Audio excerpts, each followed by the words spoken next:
Hey everyone, welcome back to the Daily Challenge. Today we are looking at Maximize Active section with Trade 1. Before we dive in, I want to encourage you to drop a comment if anything confuses you, and I will be sure to respond and help you out. Here is the problem page directly from the site, but it is a bit text-heavy, so let's simplify what it is actually asking. We are given a string made up entirely of zeros and ones, and our main goal is to finish with the highest possible number of ones. To reach that goal, we are allowed to perform exactly one two-step trade operation. For the first step, we can select any chunk of ones that is completely trapped between zeros and flip all of them into zeros. Right after that, for step 2, we find a chunk of zeros that is completely trapped between ones and flip all of them into ones.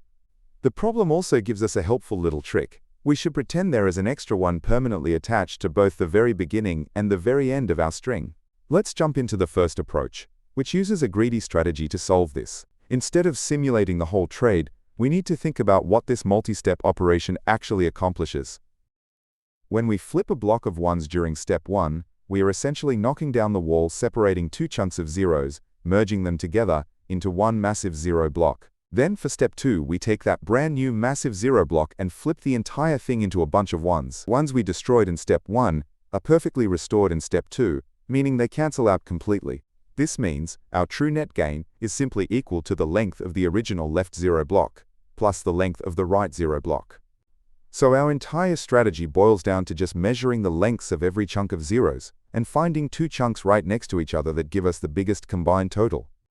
Here is the full code for this greedy approach. Let's break down the important pieces. First, we get the total length of the string, and simply count up all the ones that are already there, saving that in our count1 variable. Next, we use a while loop to scan through the string, grouping matching characters together, and whenever we find zeros, we save their length into our zero blocks list. Finally, we loop through that list of zero block lengths, checking every pair sitting next to each other, and we keep track of the biggest sum we can find. Now, we need to handle a quick edge case. What happens if the string only has one chunk of zeros, or maybe no zeros at all? If there are fewer than two zero blocks, knocking down a wall between them is impossible, so no valid trade can happen, and we just return our starting count of ones. Okay, now let's look at a second approach that optimizes how much memory our program uses. In the first method, we stored the length of every single zero block inside a list before checking them. But since we only ever care about adding two blocks that are directly next to each other, we really only need to remember the current block we are looking at, and the one right before it. Here is the fully optimized code, which processes the string on the fly without saving a big list. Start by setting our best gain to 0. And we create a previous variable initialized to -infinity, which just means it is empty right now. Whenever we finish measuring a new zero block, we immediately try adding its length to the previous block's length to see if it beats our best gain record. After checking, we just update the previous variable to hold our current block's length so it is ready for the next round. Let's run a quick visual trace on the string 0100 to see exactly how this variable's update. Before the loop begins, we count one single one in our string, and our previous variable is waiting at -infinity. We enter the loop and immediately find a zero block of length 1, which becomes our current value. We check the math, but adding 1 to -infinity doesn't beat 0, so we just update our previous variable to 1 and move on. Next, we see a block of ones, but our logic completely ignores it and just skips past. Then we hit our second block of zeros, which has a length of 2. We add our current length of 2 to our previous length of 1, giving us a brand new best gain of 3. Finally, we add that best gain to our starting count of ones, and return 4 as our final answer. For the time complexity, it is big O of n, because we only have to read through the characters in the string a single time.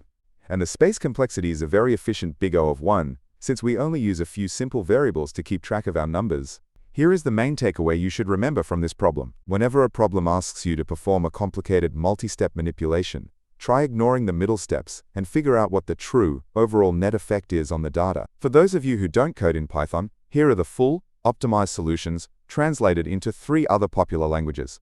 Here is the full space-optimized solution written in Java. Next up, here is the exact same logic implemented for C++. And finally, here is the complete solution in JavaScript. By the way, I have recently changed the format of these videos to be much faster and more visual, so please let me know your feedback in the comments. And just a friendly reminder, if you are stuck on anything we covered today, drop your question below and I will help clarify it. Before we wrap up, I want to quickly explain why this channel looks and sounds the way it does. You can probably tell this is narrated by AI, which I built so I can generate these clear explanations instantly and study faster. I share them here completely free of annoying mid-roll ads or sponsorships, hoping they help you learn faster too. If you want to study classic problems outside of just the daily challenge, check out my other channel, Leetcode Unlocked, where I am trying to eventually cover every single problem on the platform.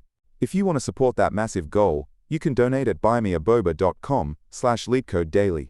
Please make sure to subscribe, and I will catch you in the next one.